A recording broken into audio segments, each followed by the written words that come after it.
By the way, if you ever need to know where the aprons are at Walmart, it's in the craft section.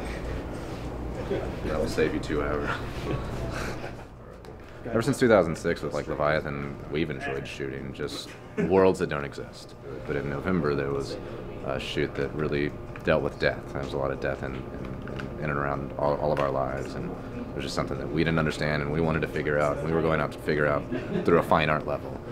And this scene with the butcher, which is fairly unsettling, fairly confusing, fairly ambiguous, that doesn't really have a meaning other than just a general nightmare, a general view of death.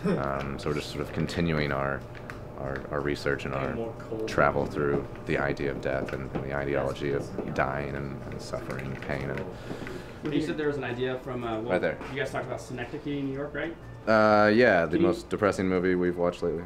And so, how did that? How is that kind of inspiring what's going on?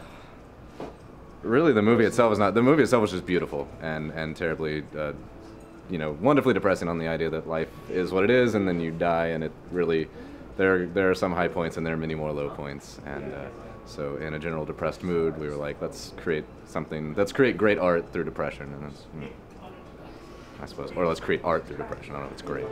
This is a prop to get some ambient light in the scene for some of the creepy factor, basically, because the ambient light is a lot stronger than having the spot in a scene like this. Why the blood? Because look at this guy. He's psychotic.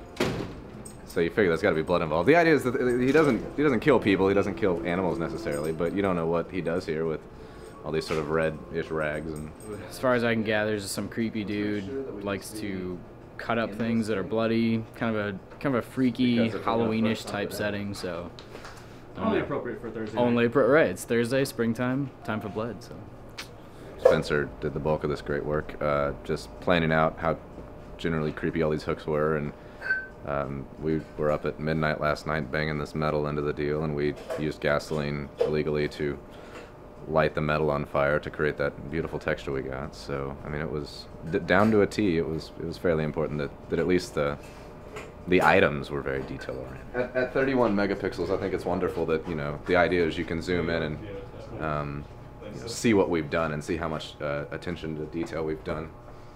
So I'm sorry, we gotta. This is gonna go out. Here we go.